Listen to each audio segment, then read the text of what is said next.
In a small office in Kyiv, two young men in their early 20s work the controls of their command center, aware of the outsized impact of the tiniest of changes they make to their war map. In Ukraine, they've become, in effect, the war's scorekeepers, their map monitored by generals on both sides. In a chat window, videos and photos flow in, showing missile strikes, Russian military equipment, and other mappable, if verifiable, intel. Every day, with each village and road fought over, the lines on the 600-mile front line shift, sometimes slightly, sometimes significantly. Shaded red, territory under Russian occupation. Green, areas Ukrainian troops have liberated since the invasion began. And blue, Ukrainian gains on the battlefield, the most watched color of the counteroffensive. Both sides in the conflict and the world are watching the map's every move. In the last 30 minutes, we received more than 32,000 unique visitors to the site, Ruslan Mekula tells me. Weekly, it's millions. The intel comes from many sources: Ukrainian civilians in Russian-occupied areas, Ukrainian military units, and volunteers scouring Russian social media. In the past day, we received more than 20 unidentified videos and 27 videos identified using geolocation, says Mekula.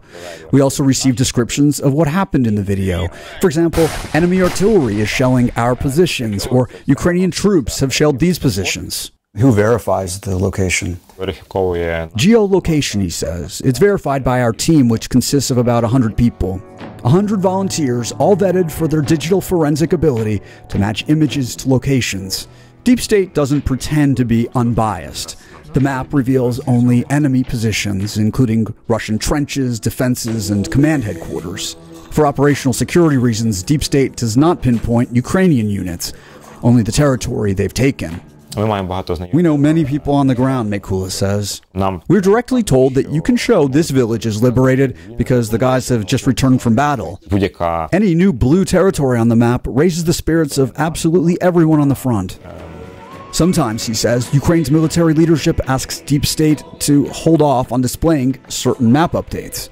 So there would be no undue attention, he says, from Russian commanders who monitor this map. The map has become, oddly, accidentally influential. Russian units that lose territory often try to hide that from top-level commanders. The ruse, sometimes aided by Deep State delaying a map update at Ukraine's request to buy time for Ukrainian troops to harden their position.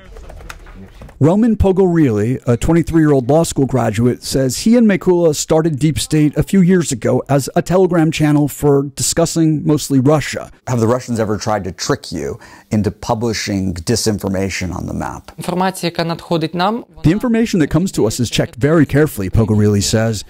We figure out what's true and what's not. The enemy has tried to hurt us in other ways. They've tried to hack us.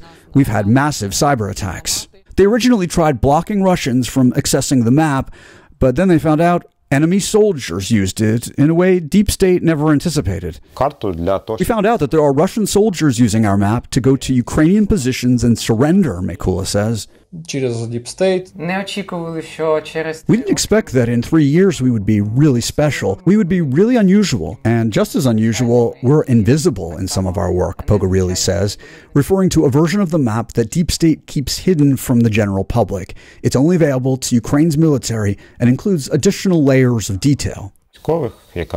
It shows the front and colors it according to elevation, Mekula says. In a war, a very big role is played by who is higher. Since the counteroffensive began earlier this month, he says the only time he's not here is when he's sleeping. But the mapping never rests. New details on Russian positions and attacks coming in around the clock. Are there commanders in the field who are using your maps to make battlefield decisions?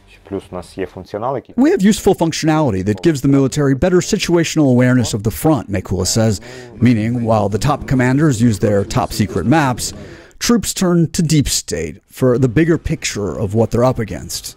In the south, how strong are the defenses? There are many dugouts, many concrete structures. The enemy is very well prepared for any offensive action, says Mekula, but it's worth noting that there's nothing that artillery cannot destroy.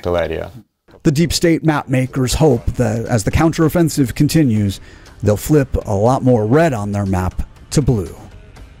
Jason Bellini, Scripps News, Kyiv, Ukraine.